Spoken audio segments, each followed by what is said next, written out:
bonjour, bonsoir. Complément d'information, oui, Webcom. Je suis aussi consultant, comme la majorité d'entre vous, auprès des entreprises, pas à la retraite, mais consultant auprès des entreprises. Ma spécialité, c'est l'introduction des technologies, justement, du Web 2.0 dans les entreprises. En plus, j'enseigne à l'Université de Montréal et j'écris des bouquins. Alors, avec cette introduction, donc je me suis introduit, mais j'aime bien connaître aussi les gens à qui je m'adresse. Je vais vous faire passer un petit test en partant. Alors, je vais vous demander 10 questions à gauche et vous allez tenter de répondre et on va voir sur 10 combien vous répondez positif. Donc, êtes-vous sur MSN? Levez la main ceux qui le sont. C'est pas pire. Donc, Twitter. OK. Facebook. Ah, là, je m'attendais à plus. LinkedIn. Ah, et voilà, professionnel. Flickr. Personne. YouTube. Pas justement, vous allez voir des vidéos sur YouTube ou vous êtes membre de YouTube? Membre. Membre? OK. Live Station.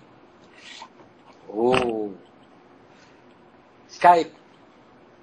Ah. Second Life. Personne. World of Warcraft. Personne non plus. Donc, vous avez répondu à combien positif? Avez-vous compté? 4. La majorité, c'était 4. Que j'ai vu lever beaucoup de mains. Donc, si on va de l'autre côté, mais je le ferai pas, ça sera à peu près la même chose. Est-ce que vous reconnaissez ces objets-là? Oui?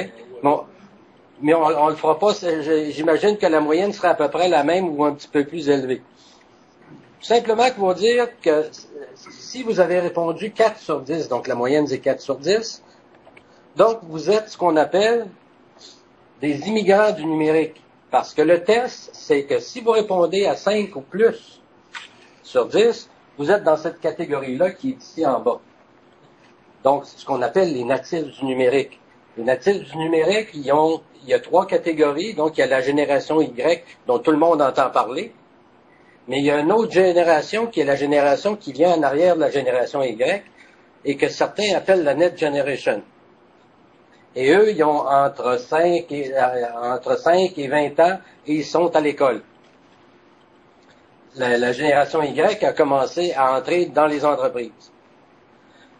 Vous, en tant qu'immigrant, mais vous vous retrouvez quelque part dans les X ou dans les baby boomers. Hein?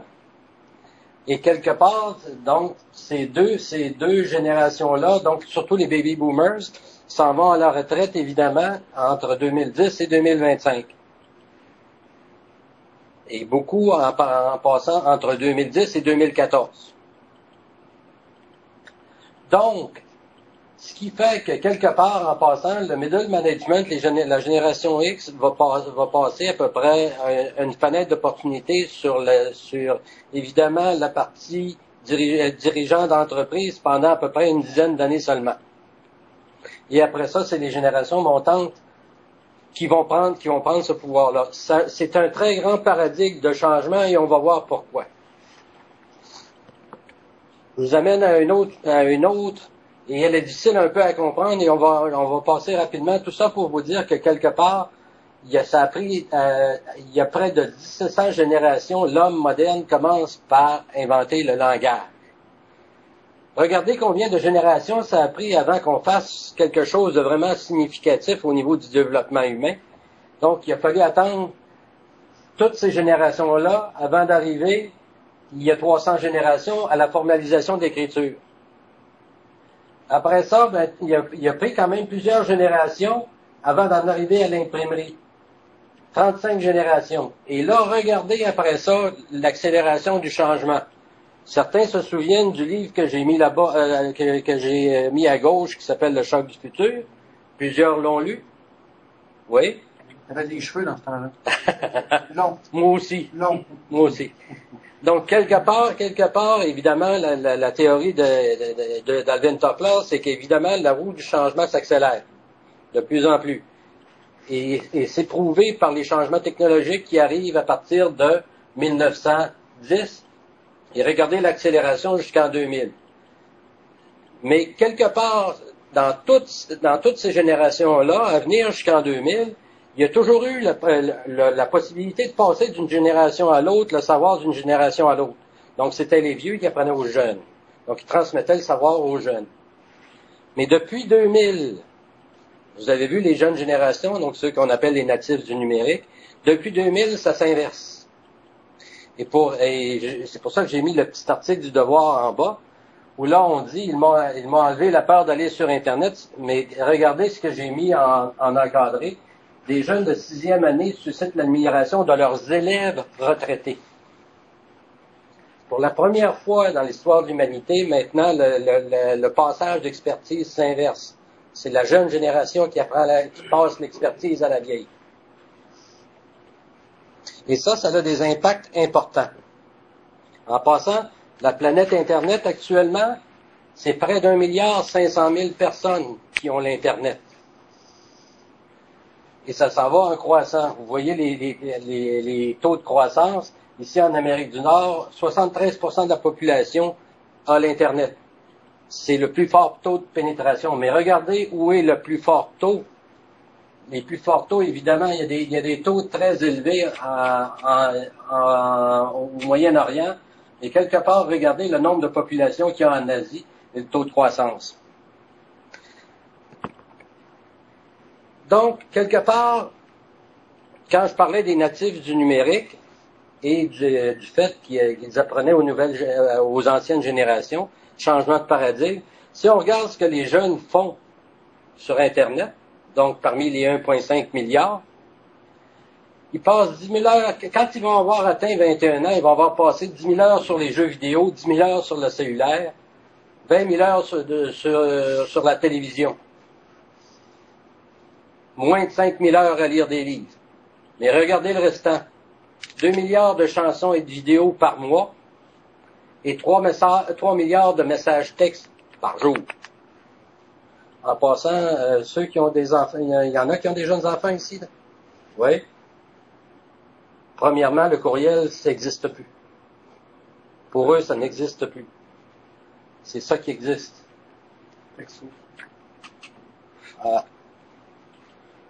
Changement important. En passant, il y a je ne sais pas si vous connaissez la firme Pew Internet and American Life aux États-Unis, qui fait des sondages maintenant régulièrement sur l'Internet. 93, selon une étude, 93% des 12-17 ans aux États-Unis utilisent Internet à tous les jours et 64% d'entre eux créent du contenu quotidiennement et le publient sur le web.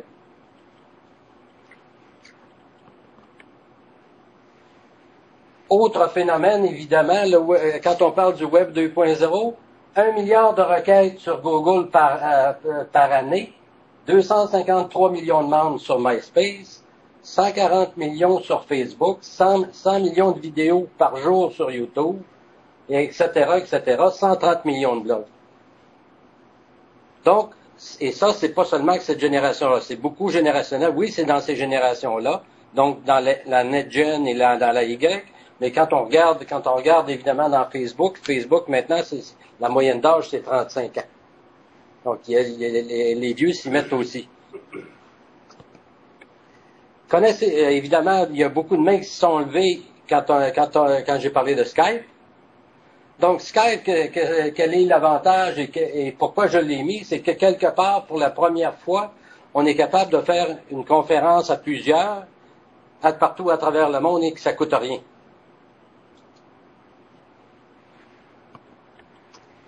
Vous connaissez-vous ça? Je ne l'ai pas posé la question au début, mais est-ce que vous connaissez ça?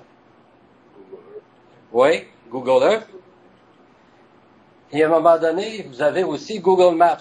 Et Google Maps vous donne la possibilité, si vous descendez au ras des pâquerettes, d'être capable de voir une vue à 360 degrés de votre direction. Donc, vous partez d'un point à l'autre, vous donnez 2 adresses, il vous fait le chemin, et vous pouvez faire le chemin vous-même en regardant à 360 degrés où vous en allez. Ça, c'est ce qu'on appelle la géolocalisation. Et tout ça, maintenant, arrive sur des équipements comme ça. Évidemment, qui sont ceux qui ont un iPhone dans la salle? 2? 3? 3 qui ont un iPhone. Qui se sont munis d'un EPC? 2. En passant, ça, c'est la prochaine génération qui va compétitionner l'iPhone, le HTC Touch Pro 2. C'est le même principe que l'iPhone, mais d'une autre compagnie. Donc, avec des outils comme ça, quand on parle de la génération, de la Net Generation, elle est née avec l'Internet et elle est née avec le Wi-Fi. Donc, quelque part, ces appareils-là, elle va travailler avec ces appareils-là bientôt, dans le futur. Et dans le futur, ces 3 appareils-là, ou surtout ces 2 appareils-là, donc l'ordinateur et le téléphone, qui est un téléphone intelligent et qui est en soi un ordinateur, les deux vont ne faire plus qu'un. Utilisation de l'Internet. À quoi ils utilisent l'Internet? Ben, vous voyez quelque part que, évidemment, qu'est-ce qui est plus employé sur l'Internet? C'est de regarder des vidéos en ligne. Puis après ça, évidemment, les blogs. Et vous voyez beaucoup les blogs. Et ensuite de ça, les sites de mise en relation. Donc, vous voyez les principales hausses. Si on regarde les principales hausses, c'est évidemment de créer son profil sur un réseau social, lire les blogs, et ensuite de ça, regarder les vidéos en ligne. Ce qu'on va voir plus particulièrement, à partir de ça, c'est, on va s'attarder sur ces phénomènes-là que j'ai encerclés en rouge, donc plutôt sur les blogs, le microblogging, les wikis, le réseautage social et les mondes virtuels. Parce que quelque part, toutes ces habitudes-là que les gens ont, que ce soit les 2 générations dont on vient de parler, les natifs du numérique, ou que ce soit les autres générations, quelque part, ces modes de consommation dans la société de tous les jours, parce qu'il y a 1,5 milliard de personnes qui ont Internet. Donc, vous avez vu le taux de pénétration, 73% au niveau de l'Amérique du Nord. Tout ça fait qu'à un moment donné, ces comportements-là, les gens amènent ça en entreprise. Et surtout, les nouvelles générations vont pousser très fort pour amener ça en entreprise. Au niveau des petites entreprises, je vous ai sorti les 10 grandes tendances pour 2009 au niveau des petites entreprises. Et vous remarquez que j'en ai mis 2 en particulier en couleurs différentes. Donc, que le média social devient stratégique, puis les applications, évidemment, les applications mises sur un serveur qui n'est pas le nôtre. Donc, quand on parle du hosting, c'est d'envoyer des applications chez quelqu'un d'autre, l'hébergement. Donc, ça, c'est les 2 choses qui sont, entre autres, importantes à savoir que dans ce qui s'en vient dans les 10 prochaines, dans les 10, évidemment, les 10 trends, les 10 tendances dans la prochaine année. Je vous parle des blogs. En passant, qui a un blog ou qui utilise un blog, qui lit un blog ici? Ah, surprenant. Et, vous lisez ou vous avez? OK. Les 2? Les 2. OK. Donc, pour ceux qui ne savent pas, bien évidemment, les blogs, je vous prends ici un exemple. Je mets le New York Times, je mets le blog de Loïc Lemeur, qui est en France, un des blogueurs les plus lus. Son lectorat, parce que son lectorat maintenant, il n'est pas seulement qu'en France, il y a une version anglaise de son blog, parce qu'il était maintenant aux États-Unis. Son lectorat est plus important que maintenant que le plus lu des journalistes du New York Times. Donc, vous voyez quelque part, quand vous entendez parler que les journaux sont en difficulté et que toute l'industrie des médias traditionnels est en difficulté, c'est entre autres à cause de ces phénomènes-là. Des blogs, évidemment, les entreprises ont commencé à suivre le mouvement. Je donne quelques exemples pour vous dire qu'il y en a dans tous les domaines. Il y a évidemment, si vous regardez, j'en ai pris un dans le domaine c'est un petit producteur on voit de la tapenade, donc ils produisent des produits de luxe pour la vente au détail. J'ai pris aussi un exemple de dessin industriel de maison. Et aussi un exemple, évidemment, ça c'est un agriculteur qui a son propre blog. Juste pour vous dire que c'est pas seulement que les grosses entreprises qui bloguent maintenant. Maintenant, c'est des entreprises de moyenne, petites, et même surtout, la majorité des blogs, depuis le début, ce sont des gens qui sont seuls et qui veulent mettre en valeur leur expertise, donc la majorité des professionnels. Pourquoi bloguer? Nous, on a écrit un livre qui s'appelle « Pourquoi bloguer dans un contexte d'affaires ». On était 10 auteurs, on a donné 10 raisons, mais je voulais vous en donner 10 de plus. Entre autres, j'ai sorti ça justement d'un blog qui donnait 10 raisons pourquoi les PME devraient avoir un blog. Pour la communication externe, bien sûr, le dialogue, pour l'image, pour le référencement, donc pour qu'on puisse vous trouver quelque part quand on arrive sur Google et on vous cherche, donc pour vous trouver. Pour la communication et la motivation interne, évidemment, ça c'est pas nécessairement, c'est plus pour évidemment les PME qui ont quand même plusieurs employés. Pour la veille, pour faire vivre le site institutionnel, parce qu'habituellement, la majorité, combien a un site institutionnel ou un blog là, dans cette salle? Et qui a un site institutionnel? Institutionnel? Ouais, donc un site web de compagnie. Oui. Dans les quatre. Sur ces sites-là, est-ce que vous mettez régulièrement à jour l'information? Tous les jours. Mais est-ce que c'est sur un blog que l'information est mise à jour? Non. Non? Le blog, pas assez souvent. Pas assez souvent? Pas assez souvent. Mais on a une exception ici à côté de moi. Parce que la majorité ne mettent pas à jour leur site. Donc, font un site web, mettent de l'information dessus, et après ça, vous passez à autre chose. Ils laissent une adresse pour que les gens viennent et les appellent ou leur envoient un courriel. Donc, c'est important de faire vivre le site, parce qu'un site qui est statique et qui ne bouge pas, les gens, ils vont une fois, après ça, ils ne retournent plus. Pour renforcer l'autorité, la compétence et l'image d'expertise, important. Vous êtes des experts dans votre domaine. Vous êtes des consultants, majorité. Oui. Donc, vous êtes des experts dans votre domaine, vous avez une expertise. Mais comment la faire valoir, cette expertise-là? Entre autres par le blog, parce que le blog, vous avez une niche particulière et vous avez à bloguer sur votre expertise pour être capable de la mettre en valeur. Générer facilement une newsletter sans travail supplémentaire, parce qu'il y a des gens qui sont traditionnellement, qui ont leur site web et qui publient une newsletter à côté. Est-ce qu'il y en a qui font ça? Voilà. Pourquoi pas un blog? Parce que la newsletter, ça commence à être passé date. Donc, pourquoi remplacer? C'est facile de remplacer la newsletter par un blog, et un blog est beaucoup plus facile à faire qu'une newsletter. Ça prend beaucoup moins de temps qu'une newsletter, à mon avis. Pour la propagation aussi de l'information, parce que ça se propage beaucoup plus rapidement sur le web, et on va voir pourquoi plus tard. J'aurais une question. Oui. Comment on fait pour référencer son blog? Ça, c'est évidemment dans la façon dont on met les mots-clés dedans. Oui. Parce que quand on arrive...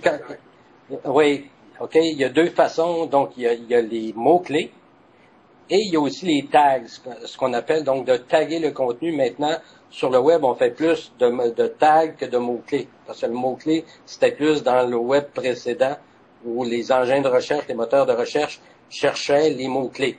Mais maintenant, les moteurs de recherche cherchent beaucoup plus les tags. Donc, quand on fait un blog, entre autres, on a toujours la possibilité, à la fin de l'article, en bas, il y a toujours la possibilité de mettre des mots, donc de taguer des mots ou des personnes. On peut taguer aussi des personnes. Donc, c'est important de faire ça, donc de taguer ces mots-là et de mettre des catégories, parce que les gens vont chercher aussi par catégorie. Donc, on a la possibilité de rajouter des catégories. Commerce international, financement. Voilà. Donc, c'est ces mots-là qui vont, quand les gens vont taper dans Google, vous allez sortir, évidemment, si vous avez mis ces mots-là. Très bien. Important aussi dans le texte que vous faites, dans les premiers paragraphes de texte, de bien vous positionner sur ce que vous voulez dire dans votre texte. C'est le même principe qu'en journaliste, quand on dit dans le premier ou les deux premiers paragraphes, on appelle ça le lead. Tout est passé dans les premiers ou deux paragraphes. Et de trouver les bons mots à taguer dans ces paragraphes. Super, merci. Donc, les campagnes de mots-clés AdWords, c'est un peu dépassé. Non, c'est pas la même chose, mais ça, c'est une autre chose. Je suis pas un spécialiste des AdWords, ça, c'est une autre affaire. Mais il y a des spécialistes pour ça, oui.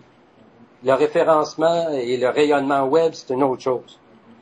Le référencement naturel, la game se fait au fur et à mesure avec le temps. Ça peut être long, c'est pas tout seul. Alors que AdWords, c'est comme si tu le forçais. Mm-hmm. Facebook, il y a une fois, si tu le forces. C'est ça. Donc, tu payes pour avoir des mots qui vont arriver en premier. Une stratégie qui va te faire arriver toujours en premier, tes mots arriver toujours en premier. En payant. Mais en payant pour. Après le blog, il y a un autre phénomène dont je voulais vous parler. C'est un phénomène, quand j'ai parlé de Twitter, je pense que j'ai vu trois mains se lever tout à l'heure. Donc ça, c'est un autre phénomène qui est en croissance.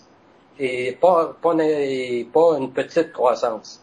L'an dernier, 2008, 756% de croissance. Et maintenant, il y a 2,2 millions de membres, 2 200 000 membres. Qu'est-ce que c'est que ce phénomène-là de Twitter? Twitter, c'est un microblog. Donc, un blog, on peut faire un paragraphe, 2 paragraphes, 3, 4, 5, si on veut. On peut rajouter de la photo, de la vidéo, etc. On peut pas dans Twitter. Dans Twitter, c'est 140 caractères maximum. Donc, c'est de mettre en 140 caractères maximum. Et là, j'ai pas nécessairement le bon exemple parce que j'ai pas d'URL dedans.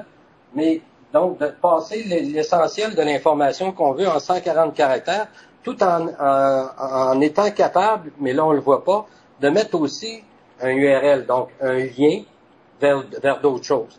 Les liens, habituellement, des fois, c'est ça de long. Hein? Donc, quelque part, il existe des petits logiciels, et là, je vous le montrerai pas parce que j'ai pas le temps, mais il existe des logiciels pour raccourcir les URL pour qu'ils soient capables d'entrer dans ces 140 caractères-là. Donc, qu'est-ce que ça fait, ça? Ça, c'est l'instantanéité de la conversation, entre autres. Ça va beaucoup plus vite que toutes les autres formes. C'est que il y a des gens qui te suivent et toi tu suis des gens. Donc c'est un genre de conversation qui s'établit entre ces personnes-là. Mais c'est aussi une possibilité pour les entreprises d'être encore plus vues de tout le monde. Je prends un exemple. Déjà sur Twitter, il y a des compagnies qui sont là. GM, Rio Tinto, Cirque du Soleil, Deloitte, Banque du Canada, lesaffaires.com. Non. Non. Ils sont pas là. Non. Oui, mais eux autres, évidemment, exploitent les phénomènes courants, donc les phénomènes les plus populaires. OK? Donc, ils sont sur Facebook, c'est sûr. Mais là-dessus, non. Ce phénomène-là est encore plus nouveau, donc est encore réservé à une certaine élite Internet. Donc, c'est pour ça qu'on voit qu'il y a seulement 2 200 000 membres. Mais c'est un phénomène qui va s'étendre. Qui va s'étendre pas seulement qu'au niveau de la population en général, mais on va le voir au niveau des entreprises aussi. Parce que quelque part, à un moment donné, ne pas être sur Twitter, ça donne ça. Si on regarde, j'ai pris un exemple, la Fédération des Caisses des Jardins du Québec, ils sont pas sur Twitter. Mais sur Twitter, il y a beaucoup de monde qui parle des Caisses des Jardins. Mais les Caisses des Jardins ne savent pas ce qui se dit d'eux sur Twitter. Donc, il y a une conversation de deux types, entre autres sur Twitter. Je les appelle, la conversation de machine à café. Puis la conversation sérieuse. La conversation de machine à café, évidemment, quand on va prendre un café, et qu'on se retrouve à quelques ou à plusieurs alentour de la machine à café, ben on parle de qu'est-ce qui s'est passé hier soir à la télé, t'as-tu regardé, tout le monde en parle, etc. Lui, il y avait de l'air niaiseux, etc. Ce genre de conversation-là se fait alentour de la machine à café. Il s'en fait sur Twitter de ce genre de conversation-là. Mais il se fait beaucoup d'autres conversations beaucoup plus importantes, donc où on passe de l'information, surtout avec les hyperliens, donc on passe de l'information importante, de l'information sur tous les niveaux, mais au niveau professionnel. Donc, important d'avoir une présence sur Twitter parce qu'on voit qu'est-ce qui arrive quand on n'est pas là. Twitter aussi, ça peut servir dans un autre cadre.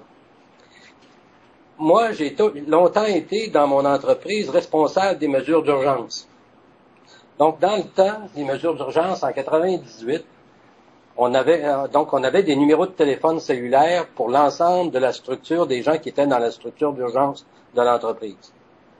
Et toutes les mesures d'urgence, toutes les procédures étaient dans des cahiers à anneaux. Évidemment, chacun avait son cahier à anneaux ou sa série de cahiers à anneaux. Maintenant, dans les mesures d'urgence, on se sert de l'intranet comme pour les cahiers à anneaux, et on se sert entre autres des téléphones intelligents, des smartphones comme l'iPhone, justement pour être capable de rejoindre l'intranet. Mais quelque part, l'iPhone, qu'est-ce qu'il permet? Il permet ça. Il permet donc d'avoir Twitter, je vous ai dit tout à l'heure, c'est 140 caractères, on peut mettre des liens dedans, des hyperliens dedans. Donc, ça permet de véhiculer rapidement de l'information à ceux qui sont, disons, si je prends l'exemple des mesures d'urgence, envoyer rapidement de l'information à ces gens-là. En passant, Twitter, maintenant, pour une fois, c'est le médium qui a dépassé la rapidité. Il n'y avait pas encore un médium sur Internet qui avait dépassé la rapidité de la radio au niveau de l'instantanéité. Il avait dépassé la télévision, il avait dépassé les journaux, ça fait longtemps, évidemment, tout le reste, mais il n'avait pas dépassé la radio. Twitter est le premier à avoir dépassé en rapidité la radio. Donc, quelque part, c'est très important d'être réactif, entre autres, et d'être rapide en temps de mesure d'urgence. Donc, au niveau de la conversation, des messages à passer, Twitter, mais aussi, regardez ce que j'ai mis, on peut aussi envoyer dans ces appareils-là des photos. On peut aussi envoyer dans ces appareils-là de la vidéo, mais aussi toute la partie géoréférencement que vous avez vu tout à l'heure, qui permet, à un moment donné, si vous êtes en mesure d'urgence, de savoir exactement où est-ce que se passent les choses, et si jamais il y a une catastrophe, ben quels sont les endroits qui sont impliqués là-dedans. Donc, ça vous donne beaucoup plus de possibilités au niveau de la possibilité de réagir. En passant, si vous voulez avoir de l'information sur ce phénomène-là de Twitter et de la micro-conversation, ce que j'appelle, il y a deux sources intéressantes. Il y a la première qui est un livre qui s'appelle Tweet in Biz, donc comment tweeter en affaires. Et le second, qui est très intéressant aussi, qui est un rapport qui a été rédigé par une femme qui s'appelle Laura Fitton. Et ce rapport-là, elle a pris tous les outils, parce qu'il n'y a pas seulement Twitter qui est un outil de micro-conversation. Maintenant, il y en a plusieurs, dont entre autres, non, je l'ai pas dans cette présentation-là, mais il y en a plusieurs de ces genres d'outils-là maintenant, surtout pour les entreprises. Parce que quelque part en entreprise, on n'intégrera pas Twitter, on s'entend, parce que Twitter, c'est à l'externe. Donc, il y a des outils qu'on peut intégrer à l'intérieur d'une entreprise maintenant. Et elle a fait une étude sur l'ensemble de tous ces outils-là. Autre phénomène, tout le monde qui connaît Wikipédia, je suppose. Oui. Donc, le phénomène des wikis. Sur Wikipédia, 7,6 millions d'articles dans 24 langues. J'ai mis ici à côté l'Encyclopédia Britannica.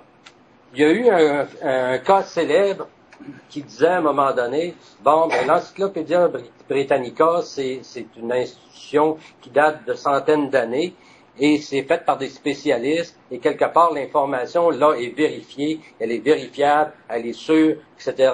Donc l'Encyclopédia Britannica, c'est meilleur que évidemment Wikipédia. Je vous dirais pas qu'il y avait des erreurs quand même dans l'Encyclopédia Britannica malgré les experts et que le temps de trouver et de changer les erreurs est beaucoup plus long, entre autres, que sur Wikipédia. Mais seulement que pour vous dire que ça a été fait, j'ai pris ça il y a je pense il y a à peu près il y a 2 semaines. Encyclopédia Britannica, maintenant, va donner l'opportunité aux membres sur son site de faire exactement la même chose que sur Wikipédia. Donc, de modifier les articles dans l'Encyclopédia Britannica, comme le fait Wikipédia. Les wikis, donc le phénomène de wiki, c'est quoi les wikis? Est-ce que quelqu'un sait à quoi ça sert? Vous en avez un en passant pour le REPEX. Hein? Le site du REPEX, c'est un wiki. Mais à quoi ça sert un wiki? Oui. Gestion de contenu. Gérer du contenu, collaborer. Partager de l'information. Partager de l'information. Habituellement, un wiki du style Wikipédia, donc, c'est de bâtir ensemble du contenu. Donc, c'est de mettre chacun sa pierre à la construction d'un édifice.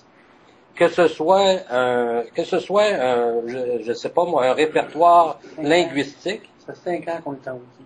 Oui, 5 ans. Donc, répertoire linguistique, que ce soit une encyclopédie interne ou une encyclopédie d'association, vous avez plein de possibilités. Pour des équipes, c'est très aussi, à mon avis, c'est une des phénomènes les plus importants. C'est pour travailler en équipe. Je sais pas si vous vous souvenez, mais habituellement, quand on travaille en équipe, on utilise le courriel beaucoup pour communiquer avec les gens de l'équipe avec qui on travaille. Puis évidemment, on s'échange des documents dans ces courriels-là. Mais on finit par savoir parce que tout le monde fait des modifications dans les documents et renvoie ça à quelqu'un, on finit par savoir quelle est la bonne version. Mais entre autres, dans le wiki, ça, c'est plus comme ça que ça marche. On marche toujours avec la version à jour. Et toutes les itérations sur le document sont conservées. On est capable de voir tout ce qui s'est fait comme modification depuis le début. Donc, on monte ensemble une expertise en équipe. On fait un projet, mais on monte aussi une expertise en équipe. C'est difficile de faire adhérer les gens à faire ça, parce qu'ils sont un peu rébarbatifs quelque part. Je donne un exemple. On a cette plateforme-là du REPEX. On a un comité pour le sommet. Je prends celui-là comme exemple. L'année dernière, on leur avait suggéré de se servir de ça. Tous leurs documents restent là. Comme ça, il y a une mémoire de ce qui s'est fait. Ah. Alors, ils l'ont pas fait. Donc, c'est sur l'ordinateur de lui, l'ordinateur là, mais c'est pas au sein du REPEX. C'est ça. Alors, tout ce qui s'est fait l'an dernier reste dans la mémoire de certains. Qui l'an prochain, ils seront plus là. Puis là, ça disparaît. C'est ça. Ça, c'est ce que j'appelle la mémoire d'entreprise. J'ai une autre conférence uniquement là-dessus, parce que je travaille beaucoup avec les entreprises, justement, dans ma consultation, sur la création de cette mémoire d'entreprise-là. Exactement ce qu'on vient de dire. Donc, en utilisant ces outils-là, on crée et on conserve la mémoire d'entreprise. On est capable d'aller la rechercher ensuite et de la retrouver. Ce qui n'est pas le cas si chacun la garde de son côté, il s'en va après. Et on va le voir après qu'il y a d'autres choses aussi qui est important dans cette création de mémoire-là. Juste pour vous dire qu'au niveau de la PME, il n'y a pas seulement que le REPEX, entre autres, au niveau des associations, mais il y a la PME qui se sert aussi des wikis. Donc, je prends l'exemple ici de Saint-Drummond. En passant, les wikis, En 2006, vous m'excuserez pour la prononciation, Dredner Kleinwort Wasserstein, banque allemande. Okay? Ils ont introduit plusieurs pilotes de wiki dans la banque. Après 6 mois, le trafic a dépassé, il y avait un intranet. Vous savez ce que c'est un intranet? Donc, c'est un Internet interne dans l'entreprise. Donc, après 6 mois, le trafic a dépassé celui de l'intranet. Et ce qui est important, c'est ce qui vient après. Les usagers ont coupé de 75% leur usage de courriel. Et la compagnie a coupé de moitié le temps passé en réunion.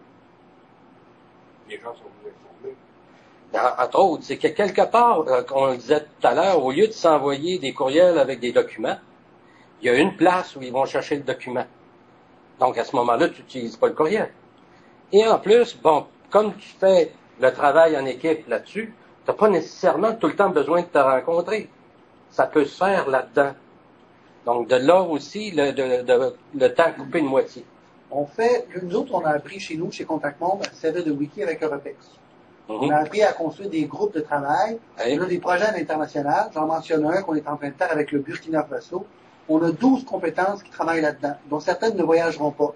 En Amérique du Nord, en Europe, en Afrique du Nord et en Afrique de l'Ouest. Tous les jeudis matins, on fait une Skype conférence, on se met à jour. Et tout le reste, il y a un espace dans le site de Contact Monde qui est réservé un espace de travail avec un forum dédié, bien sûr. Donc, chaque fois que quelqu'un verse un message dans le forum, l'ensemble de la communauté est au courant. Et un endroit où on gère les documents. Alors, une étude de marché sur le secteur de l'oignon pour cette région du globe est corrigée par quelqu'un ou elle est trouvée quelque part. Elle est mise là. Lorsqu'elle est mise là, le message circule qu'on vient la mettre là. L'ensemble des 12 est au courant. S'il y a des modifications ou des ajouts ou autre chose faites sur l'étude parce qu'il y a l'information qui émane de spécialistes ou d'un autre, elles se rajoutent l'un par-dessus l'autre. On travaille toujours avec ces documents-là en temps réel.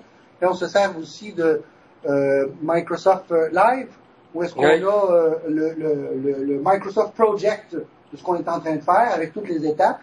Comme pas tout le monde a un project, ils ont le libre accès d'aller là, de pouvoir l'ouvrir, de voir où ils sont rendus, de travailler, de faire des changements, et tout le groupe comme ça est au courant. Quelle économie? Temps, argent, communication, avion. Là, personne peut dire, ah, ce courriel-là, moi, je l'ai pas reçu. Exact. Alors, chaque fois quelque chose qui est déposé dans le forum ou qu'un document est changé, l'ensemble des 12 collaborateurs est avisé.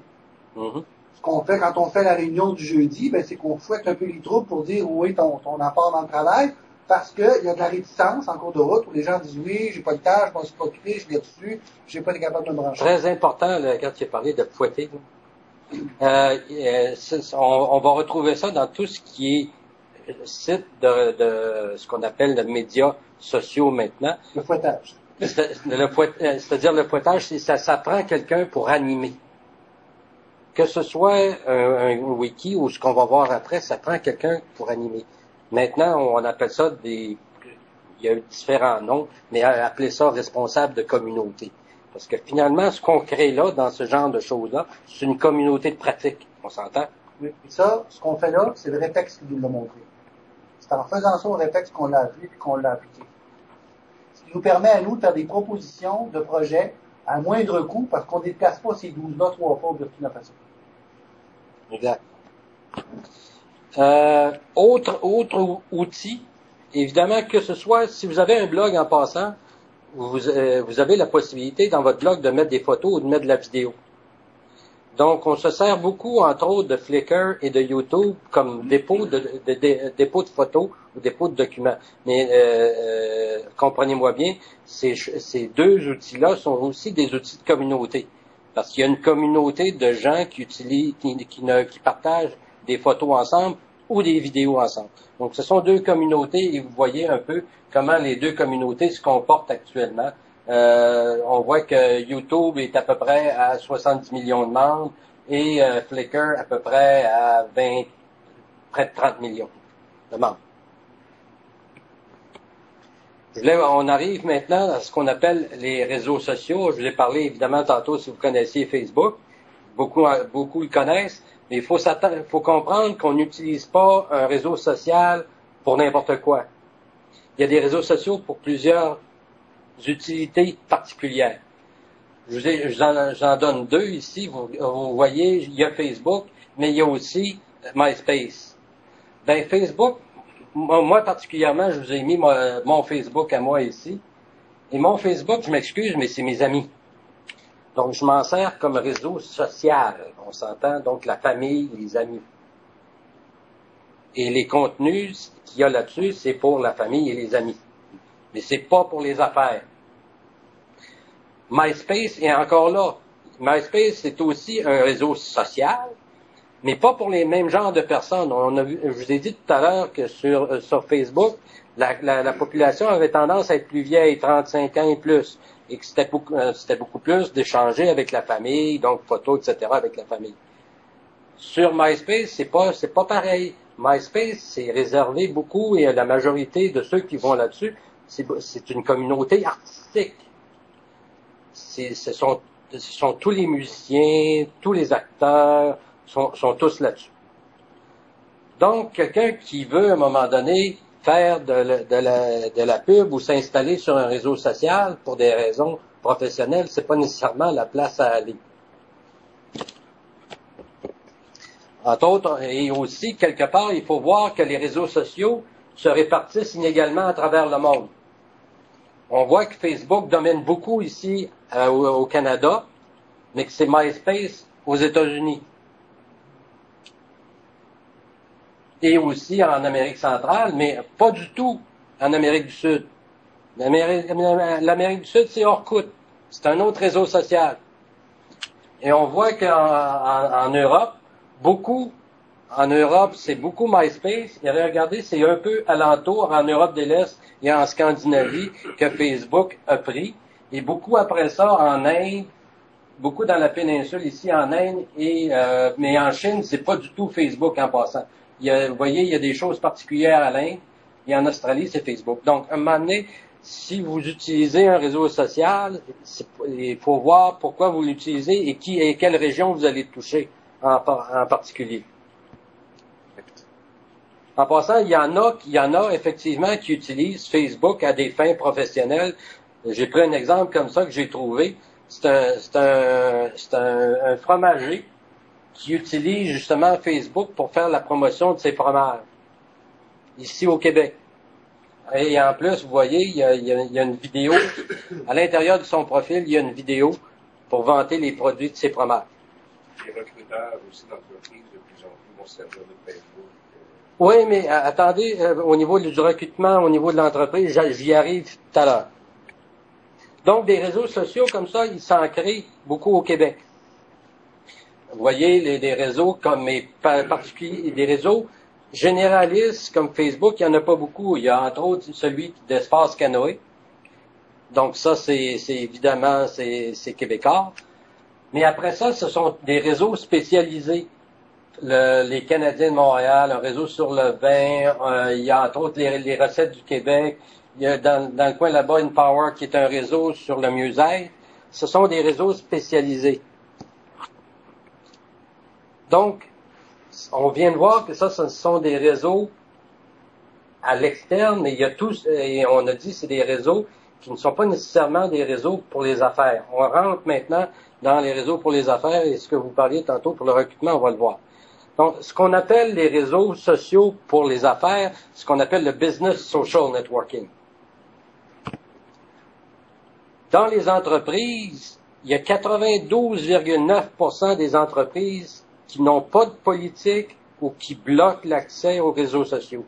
Seulement 7% ont mis en place un réseau social dans leur entreprise. Qu'est-ce qui arrive en passant au niveau des entreprises quand ils ne font pas de réseau social pour leurs employés? Donc, il y en a seulement 7%. Donc, on voit que le jaune, c'est ceux qui bloquent, et le bleu, c'est ceux qui n'ont pas de politique. Qu'est-ce qui arrive? Mais les employés s'en vont sur Facebook en faire. Ils s'en vont faire du réseautage sur Facebook. Et ils amènent, évidemment, on voit, ils amènent le logo de l'entreprise. Beaucoup des clients demandent, qu'est-ce que je dois faire avec ça? Quelque part, à un moment donné, il faut avoir une politique, et cette politique-là, si tu bloques, il faut que tu t'attendes à ce qu'il y ait ça. Et donc, faut essayer d'ouvrir, parce que quelque part, il y a des choses intéressantes si on ouvre.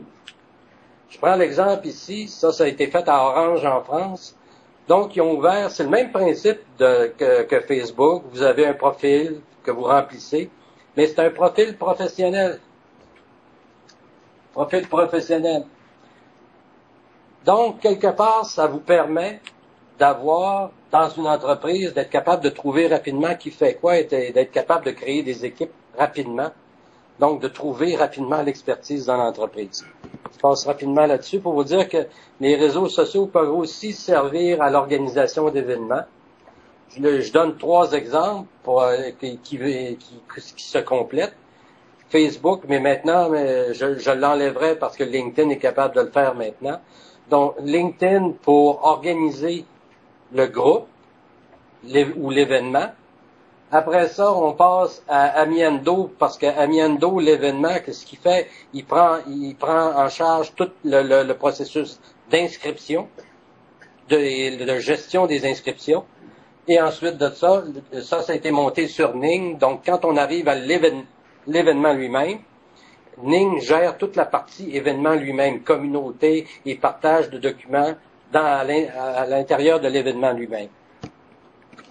Ning, en passant, c'est quoi Ning? C'est un créateur de communauté. Vous avez vu qu'ici, c'était une communauté pour un événement qui s'appelle notre événement Webcom, qu'on organise 2 fois par année. C'est une conférence internationale.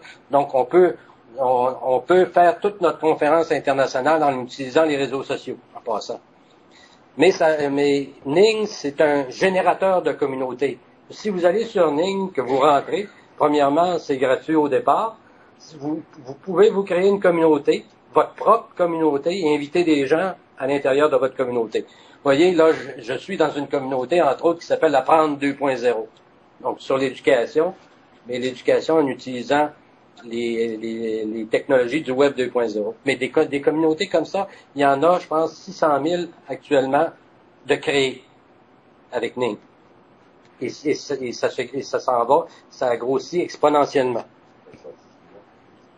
La dernière fois qu'on est allé à San Francisco, c'était en 10 mois, en avril dernier. Ça a été créé en avril dernier. Ils l'ont mis en ligne en avril dernier.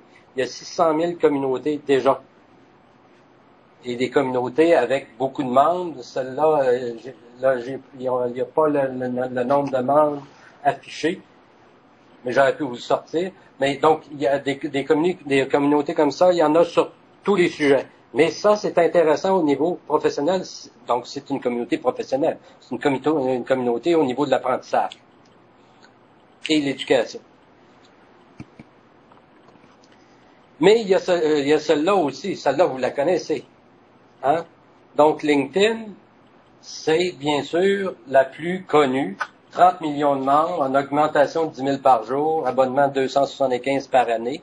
Il y a la partie gratuite, mais il y a une partie pour abonnement, pour avoir droit à tous les services.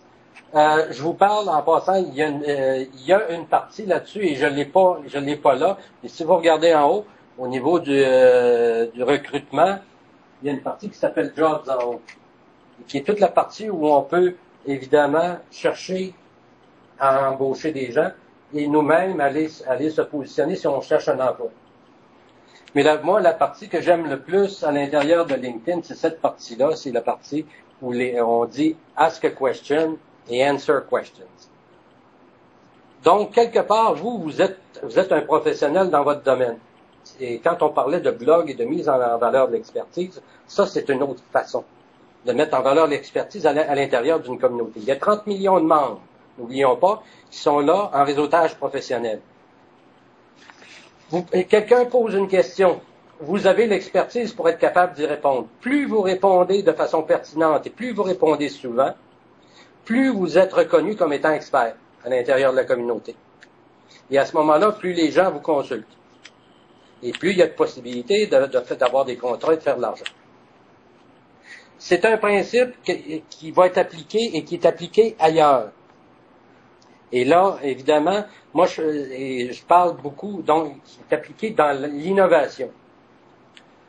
Il y a des raisons pourquoi, présentement, c'est intéressant de faire de l'innovation, mais entre autres, regardez, c'est facile de trouver du monde qui ont des bonnes idées ça réduit les coûts au niveau des TI. Le travail peut être virtualisé à travers des régions et des zones de temps. Il y a plein de raisons. Mais entre autres, ce que je voulais vous montrer plus particulièrement, c'est que il y a eu une étude, IBM a fait une étude là-dessus, et 75% des CEO indiquent que la collaboration est très importante pour l'innovation. Et quelles sont les meilleures sources d'innovation? C'est les employés, les partenaires d'affaires et les clients. Donc, qu'est-ce qui arrive? C'est que il arrive c'est un peu le même phénomène qu'on a vu tout à l'heure sur LinkedIn. Question, réponse. OK? Donc, ici, c'est les entreprises qui demandent à leurs clients, on voudrait que vous nous donniez votre avis sur nos produits. Donnez-nous notre avis. C'est la fameuse boîte moi j'appelle ça la boîte à innovation, mais on avait, je ne sais pas si vous vous rappelez, chez Saint-Hubert, il y en a toujours encore, les boîtes, il y a un petit formulaire que vous remplissez, vous mettez ça dans une boîte à suggestions.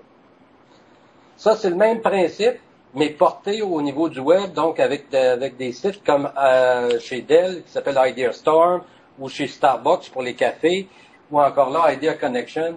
Le principe, c'est de dire qu'on va partager ensemble sur nos idées, on va voter pour la meilleure et on en discute, et quelque part, si vous regardez, les meilleures idées sont votées, et les meilleures montent au niveau du site, et les meilleures sont retenues par la compagnie.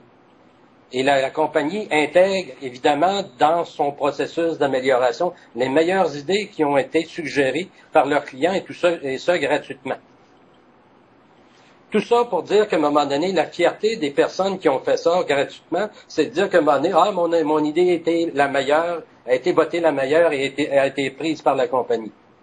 Il y a ce principe-là, mais il y a un autre principe. C'est toujours le principe d'innovation, mais regardez maintenant ces sites-là ne sont plus, c'est plus gratuit maintenant, c'est payant. Donc, quelque part, on fait partie d'une communauté. Sur chacun de ces sites-là, on fait partie d'une communauté, mais quelque part, c'est toujours le même principe. Il y a quelqu'un qui vient poser un problème et il y a quelqu'un qui vient pour une solution, résoudre. Donc, je prends l'exemple, et tout le monde, en passant, si j'ai tout entouré en rouge, tout le monde parle d'innovation. Même, il y en a un qui son titre, c'est Innocentive, donc innovation et incentive. Donc, tout le monde parle d'innovation, mais entre autres, Innocentive, lui, quelque part, on peut gagner jusqu'à 500 000 ici. Donc, le principe, c'est que une compagnie a un problème, va poser le problème anonymement sur le site, et là, il y a des gens qui sont membres du site qui n'attendent que pour résoudre les problèmes que les compagnies viennent poser. Et tu peux gagner entre 5 000 et 500 000 $ au niveau de ce site-là. Exemple. Procter & Gamble. Il y avait un problème, je ne sais pas si vous vous rappelez ça, quand c'est entré sur le marché dans les épiceries. Moi, je trouvais ça intéressant avec le chose ici pour l'ouvrir. J'en ai acheté. Il y a un problème, regardez ce que ça donnait. Donc, ça s'agglutinait, ça collait, à un moment donné, ça sortait plus. Gros problème. On avait de la difficulté à fermer. Gros problème. Ils sont allés sur Innocentive. Leur première chose qu'ils ont fait, ils sont allés sur Innocentive et ils ont posé le problème. Et il y a quelqu'un qui a trouvé une solution et voici la solution. Maintenant, je peux vous envoyer apparaître de plus en plus sur le marché comme ça. Et voici. Aucun problème. Ce qu'ils ont trouvé, c'est que c'est une pâte très, très gluante, celle-là, qui se mis avec l'air, colle rapidement. Je ne sais pas si vous avez déjà essayé celle-là.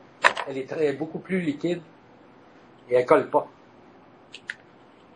Donc, la personne qui a évidemment trouvé ça, ben, quelque part, elle a eu de l'argent pour avoir trouvé ça. Donc c'est le principe, ce qui appelle des seekers, donc les compagnies qui cherchent à résoudre un problème, les gens qui viennent pour résoudre le problème, les solvers. C'est pas seulement que des gens qui sont, en passant, les gens qui sont les solvers, ils viennent d'un peu partout, hein. Ils peuvent avoir un emploi dans une compagnie, puis dans leur temps libre, ils font ça. Mais il y a toute une autre clientèle qu'on appelle les retraités. Et il y a un site aussi pour eux. Encore, et on parle toujours d'innovation, et pas fou. Ils se sont dit, bon, ben, il y a plein de monde qui s'en vont à la retraite, et dans les entreprises, qu'est-ce qu'on fait avec nos retraités? On leur fait un party de départ, on leur donne une bague, une montre. Après ça, on leur dit, bonjour, on vous reverra. Probablement plus, peut-être vous allez revenir en consultation. Ou au salon. Hein? Ou au salon. Ou au salon. Dans le journal, avec la petite photo, dans la chronique nécrologique. Évidemment, ça, les gens ont dit, il y a tout ce monde-là, là, ils ont quand même une expertise qu'ils ont bâtie pendant 20, 25, 30 ans. Cette expertise-là, elle est encore bonne. Ben, on va aller justement taper dans cette expertise-là et on va faire comme Innocentive, on va aller poser une compagnie va venir poser un problème et ils vont essayer de le résoudre. Et évidemment, c'est encore là, c'est payant. Donc, ils se font encore un petit pécule de plus en plus de leur retraite. Imaginez les entreprises qui feraient ça au niveau de leur intranet, qui feraient ce qu'on appelle un extranet, donc un canal sécurisé pour entrer dans leur intranet et qui créeraient un site comme ça pour leurs retraités à eux. Donc, ils garderaient le contact avec leurs retraités et pourraient leur poser des questions régulièrement d'expertise. Et en plus de ça, quand je parle de ça aux gens de communication, ils viennent les yeux grands de même. C'est de dire, à un moment donné, on garde aussi un contact avec les retraités au niveau de tous les besoins de communication que vous avez au niveau des retraités. Je vous parlais de Procter & Gamble. Procter & Gamble a tellement aimé le principe Innocentive qu'ils se sont fait leur propre site. Ils n'ont pas acheté la compagnie, mais ils ont fait leur propre site. Et il y a des gens aussi comme IBM qui font leur propre site aussi comme ça. Donc on voit que, évidemment, c'est le même principe. Les idées sont soumises, discutées, raffinées par la communauté. Chaque employé peut voir les idées des autres, commenter, voter sur them, même les taguer. Et tout ça passe ensuite par un processus et quelque part, donc, linké avec un prototypage, validation, etc. Donc, il y a tout un processus. Chacune des idées qui est retenue passe par un processus pour être ensuite de ça intégré. Et en bout de ligne, eux, ce qu'ils ont, c'est un Innovator Awards pour les idées qui ont été retenues. Et dans les Innovator Awards, ben, il y a un prix qui va avec. À la fin, je pense que quelque part, ils payent un voyage dans le sud à ceux qui ont trouvé la solution.